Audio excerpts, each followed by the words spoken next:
Assalamualaikum warahmatullahi wabarakatuh. Selamat pagi, salam sejahtera untuk kita semua. Nah, kalian bertemu lagi dengan Ibu Lilis. Hari ini kita akan belajar tentang tema 8, subtema 1, pembelajaran 6. Sebelum belajar, silakan kalian siapkan dulu buku dan alat tulisnya. Sebelum belajar, kita berdoa dulu. Berdoa dimulai. Selesai. Anak-anak, kita belajar tentang pembelajaran 6 ya. Tolong perhatikan ya, dilihat bukunya. Di sini ada bacaan yaitu yang berjudul Keadaan Alam Indonesia. Kita baca sama-sama ya. Indonesia memiliki lebih dari ribuan pulau. Pulau terpadat penduduknya adalah Pulau Jawa. Lebih dari setengah, 65% penduduk Indonesia hidup di Pulau Jawa. Indonesia memiliki 5 pulau besar yaitu Jawa, Sumatera, Kalimantan, Sulawesi, dan Papua. Indonesia memiliki lebih dari 400 gunung api. Sekitar 130 diantaranya termasuk gunung api aktif. Sebagian dari gunung api terletak di dasar laut dan tidak terlihat di permukaan laut. Indonesia merupakan tempat pertemuan dua rangkaian gunung api aktif.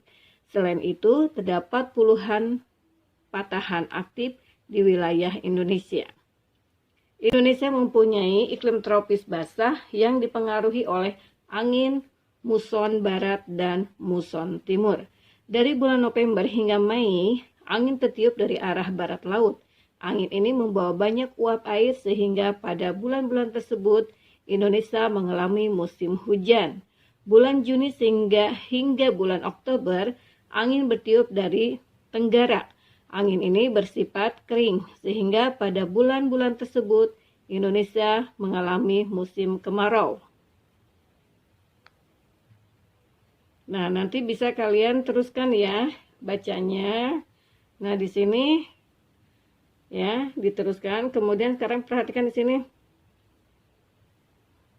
Apakah kamu tahu pengertian teks non-fiksi? Nah, di sini ada karangan non-fiksi ya.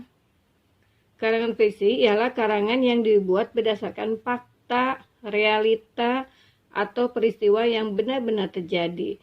Tulisan ini non-fiksi biasanya berbentuk tulisan ilmiah yang ilmiah populer, laporan artikel ya, kemudian fikstur, skripsi, tesis ya, kemudian disertasi, makalah ya.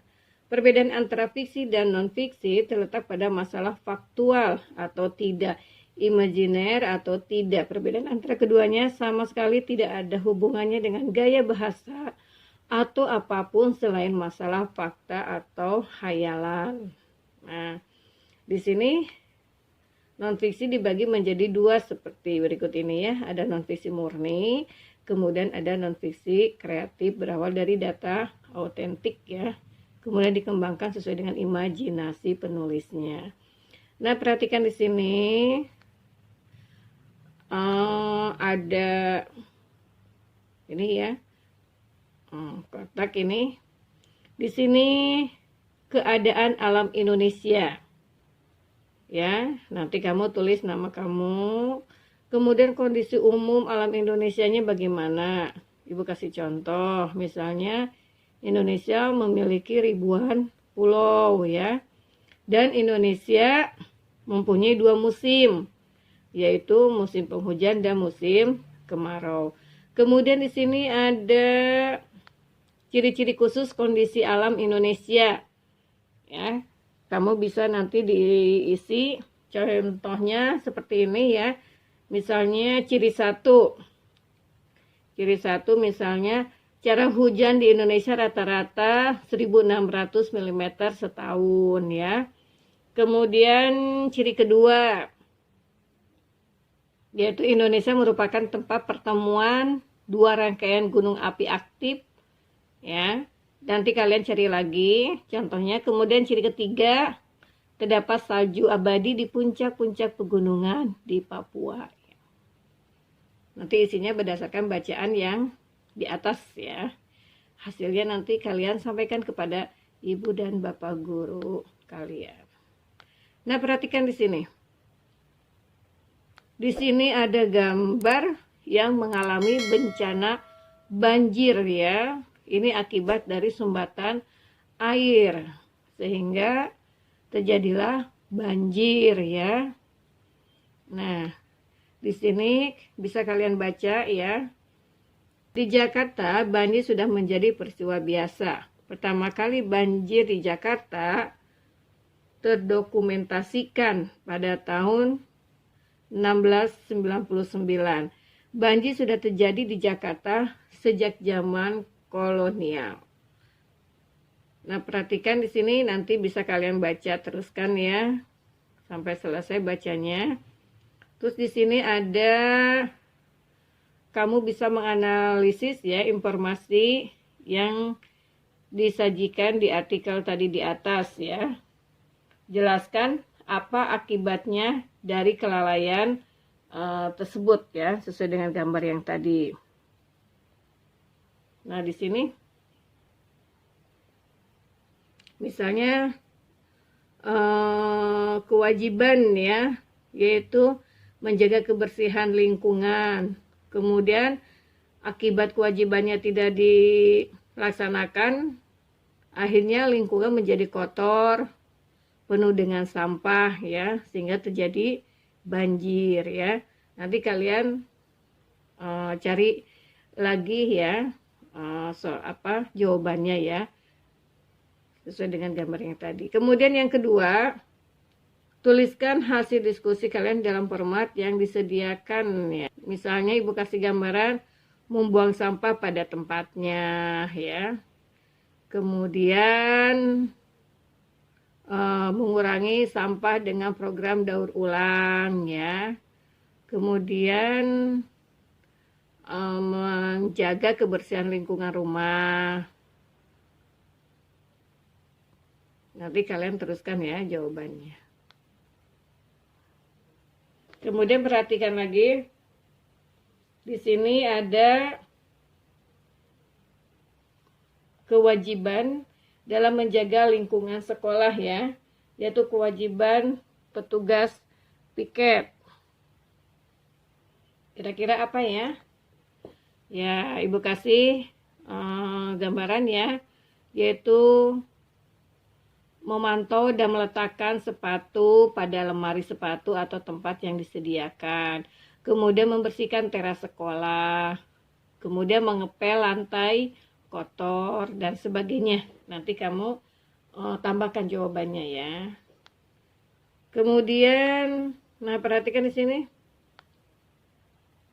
Kewajibanku dalam menjaga kebersihan dan kesehatan ya, di lingkungan rumah, kemudian di lingkungan sekolah, di lingkungan masyarakat. Coba kira-kira apa ya untuk menjaga kebersihan dan kesehatan di lingkungan rumah. Contohnya misalnya wajib merapikan tempat tidur ketika baru bangun tidur. Atau misalnya wajib mandi secara teratur minimal 2 kali sehari ya. Kemudian nanti kamu teruskan cari lagi ya. Kemudian menjaga kebersihan dan kesehatan di lingkungan sekolah. Contohnya wajib melaksanakan piket kelas.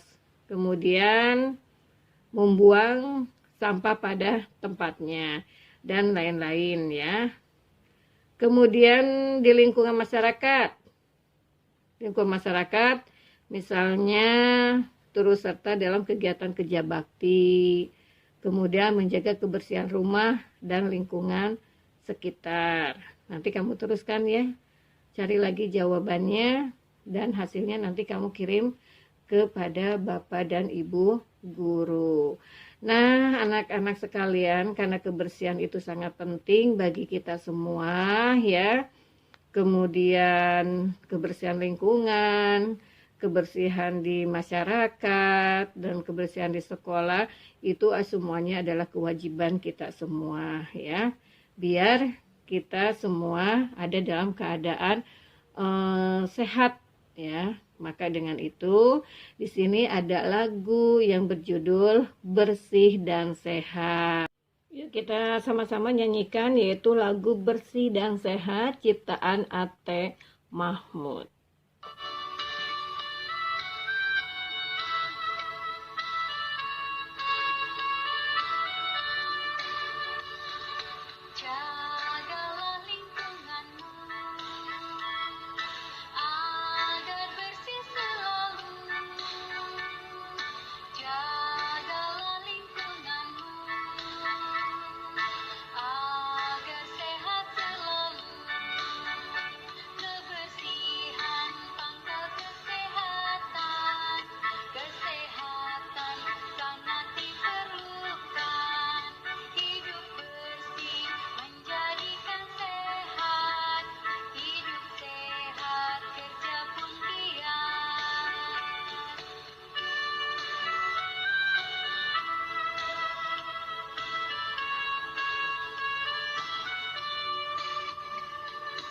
Nah, nanti kamu hafalkan lagu ini ya, yang berjudul Bersih dan Sehat, yaitu karangan Ate Mahmud.